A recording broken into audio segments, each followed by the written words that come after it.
Hi guys, and welcome back to World of Tanks, and it's Sunday, so it's another random destruction, and I hope you've all had a good weekend. Now, first of all, apologies for no XCOM video on Friday. A few reasons for it. Just had a lot of stuff going on over the last few days, so it's been tricky anyway. I've been managing to get the videos up though, but also we had to have an engineer out Friday because Friday, for some reason, the internet went a bit funny and wasn't quite working properly, so I had to have an engineer out to sort of try and look at that, and it didn't leave me enough time to do it. And the other thing was, of course, that for those of you that do watch the XCOM videos, it's been kicking my arse, and a couple of you suggested maybe restarting it. Now I'm a bit more familiar with it because, you know, I thought I was going to be alright with it because I played some of the games, but anyway, so yeah, I'm not too sure, but I'm going to have a think about it and catch up with it over the week. But my new laptop comes tomorrow, so technical difficulties should be a thing of the past, hopefully, and I'm very, very excited for that. But for now, we're here on, well, one of the new maps, Kasserine, or Kasserine, however it's pronounced. And the other one, of course, being Airfield Sandstorm, which weren't supposed to be released when they were. It was kind of an accident, but they've left them in. I'm in the T44. I don't know if I mentioned that before, and it's a very, very favourable Tier 8 match, but I thought I'd just use this one because it's not bad, and because it's the, well, the new map. And I quite like this map. This is the very first time I'd seen it. It was a bit of a surprise because I didn't know about it at this point, and actually looked it up afterwards and thought, okay, that's what's happened. But yeah, I quite enjoy it. I've been on it a couple of times now. But I'm going to get into a better position. Obviously, first time being on the map. Oops. Didn't mean to do that. But yeah, first time being on the map. Didn't know where to go. Didn't know where I was going to get shot from. But starting to figure out that I need to keep my right flank covered. I just missed the T-34-85. I'm going to get behind that wreck there. Or the wreck of that guy, should I say. And just see if he's going to pop out, and I don't think he is. So I've gone off radar. I'm going to see if I can sneak round behind him. Now, where is he? He's there. There's an AMX M4 over there. I'm not going to fire at him yet. He's not seen me. And I want to remain unseen until the last possible moment, which was there. And whoops. Yeah, could have done without that. Probably could have got the shot at him a bit quicker. Didn't notice that rock there. And he's done. Did I set him on fire? Possibly, might have mercy rolled and set him on fire. I missed the vengeance though. I'm just pulling back, and I was pretty sure that, well, he was looking at me. But he's not taken a shot, and he's still sat there. So I got one hit on him, that one hit the tracks. Didn't do any other damage, and he's backing off. And I've got a heavy tank, well, that was coming around on me. But somebody's taking him out. Now there's a Tiger 131 over there and a T28 prototype down here, which again seemed to be kind of unaware of me. He's not now though. He's now quite aware that I'm here, and RT just plants him a good one and takes him out. I managed to put a shot into the M4, but I'm going to pull back a bit. He could probably pen the front of me. No, he can't. Possibly not fully upgraded then. Didn't really notice, to be honest. You can tell the guns are quite different, but I didn't notice. Well, I bounced off the Vengeance and he managed to hit me, but now he's got a lot of people shooting at him, and I just kept going, trying to get under his gun, and I did, which is why he had to come forwards there. And right up against the edge of the map, I didn't realise actually where I was, and I don't think he realised quite, because he reversed straight into it. And, well, the IS-3 puts the last one into him, but there's an S-35.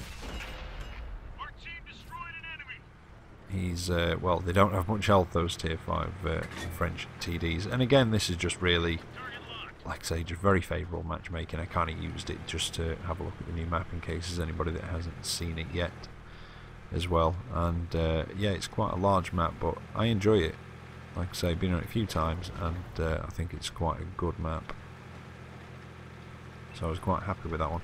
We have actually got another T44 match as well for you, and then one in the Centurion 7-1, because they got a buff as well. I think it was at the same time, or a day after. They got a sneaky little buff to the top speed.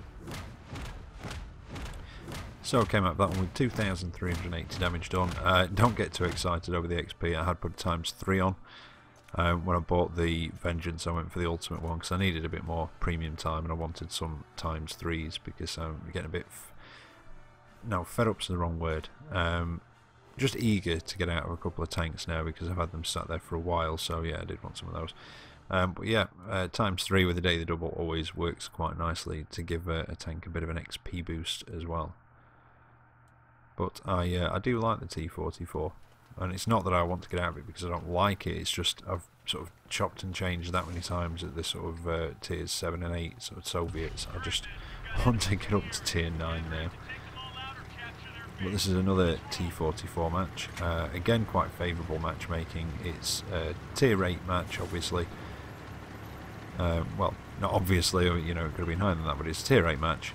And I think it's mostly tier 8s and 7s. Possibly. I didn't quite pay attention there at the beginning. And again, I've got another ×3 on here, so don't get too excited over the XP at the end. In fact, have I got a ×3 on here? I might not have. This might have been just before that. So yeah, I'm not too sure. But anyway, here we are on Cliff. I'm going to come across to, well, a position I like to come to when I've started on this side. And I just sort of, depending on what tank I'm in, either peek over through the bushes, take a bit of a pot shot at him on the move, or just peek around here. And you can just, again, depending on the tank, you can normally position yourself to either use your gun depression or just angle yourself and hide your lower glacis behind that slight rise where it tapers down to the ground there, and get a few shots in, and also, you know, spot the guys coming up the other side and across there. But I'm feeling quite exposed and lonely at the moment. Nobody really seems to have come this way. Almost the entire team have piled through sort of heavy tank TD alley down there, over on the western side of the map. So what I've done, pulled right back into the houses. There is a heavy and a TD that look as though they're heading up towards this way to give me a bit of backup. But I've just pulled all the way back into these houses, so I'm in a better position to take on, or attempt to take on, anything that comes around those corners. Now I've got a shot into the, well, the first T29 going across there, and the second one coming, and I don't think he's fully upgraded. Nope, he's using a 90mm. So at that range, if I'm a bit of an angle, he's probably going to struggle to pen the front of me, hopefully. Now what else is coming around this way? There's an STA-1 up on the hill. I've got a Tiger 1 over here. Now he will be able to pen the front of this. He looks like he's fully upgraded. I've got the back of the T29's turret, and not quite enough to finish him off. Although that was almost bang on average. I think it's 250 with this gun. So I can't really complain. It's a mercy roll, unless it's been left on 1 health, of course, and then yeah, I'm complaining. But again, they all seem to be piling down towards where the majority of, well, of my team are. So I'm going to try and come up here, see if we can do something about this Pershing. Although a gun depression on this isn't particularly good, so I'm going to have to try and position myself very carefully, where I'm not going to expose my lower glacis coming up and over to try and shoot at them. And from here I can just get them as they peak over that rise, over that crest, sorry. But they seem to be backing off a bit, but I don't want to go too far over. I'm aware of that STA-1 still up on the hill by the lighthouse. And I'm just thinking that Pershing might be coming round on me, and then he pops up on radar. And I don't know if he's coming round on me. It looks like he might have been. But there's those heavy tanks behind me now as well. They've sort of worked their way up this way. And it was... well, it was quite fortunate, to be honest, that the enemy team didn't realise that sort of that early on in the game, or earlier on in the game, that I was up here on my own.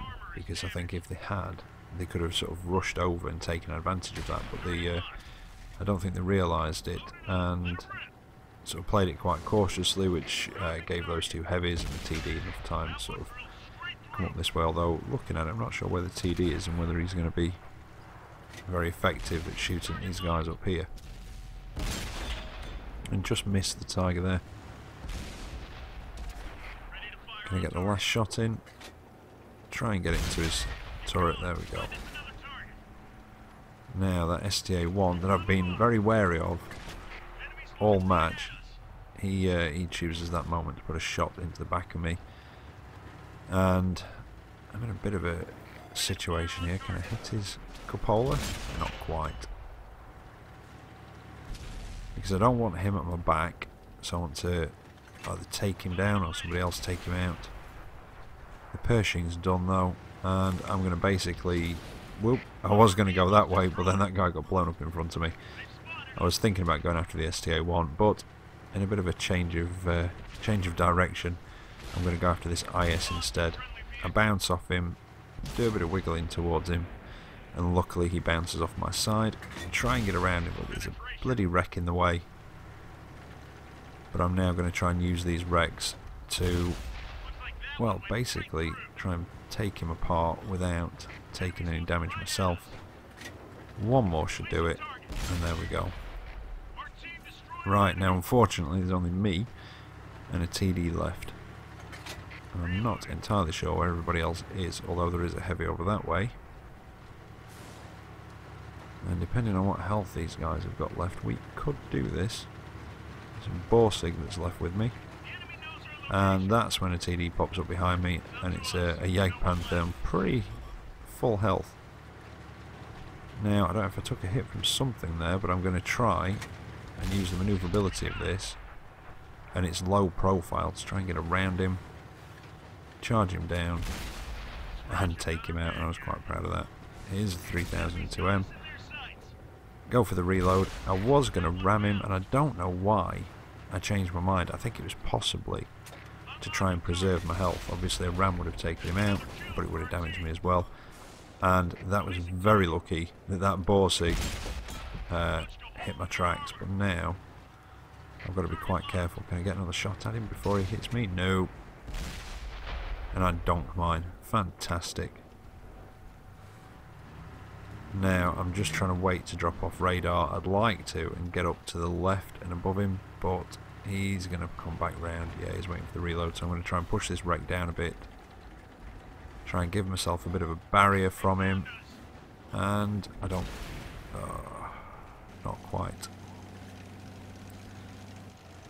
Couldn't quite get behind it. I was just trying to give myself a bit of something to hide behind by pushing those wrecks a bit closer together, but unfortunately it wasn't quite enough. Oh, I did have a ×3 on that one. I didn't think I did, but I came out of that one just over 3,700 damage done, just over 1,300 blocked as well. I'm not sure what my base XP was. Oh well, I'm not sure what my XP was there. We'll see my base XP in a minute. So came out to that, just over 1,000 base XP on a loss. So yeah, I'm quite happy with that one. And when the T-44 is top tier like that, it can be quite a little beast actually.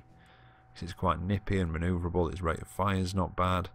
You know, it's got fairly decent damage, 250 I think it is average. So I'm really enjoying the T-44. I just want to get up to tier 9 on the Russian mediums now.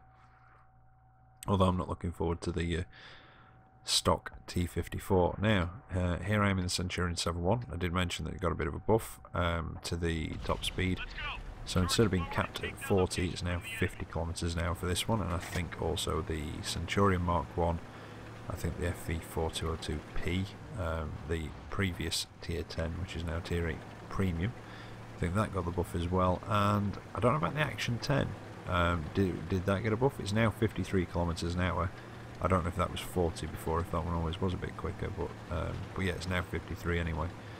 And it also, the Centurion 7.1 got a buff to its rate of fire on the 105mm gun, which I know a lot of people have said that the rate of fire on that was a bit, well, it was a bit rubbish, to be honest, because it was so much lower than sort of any comparable sort of medium with a similar or same caliber gun.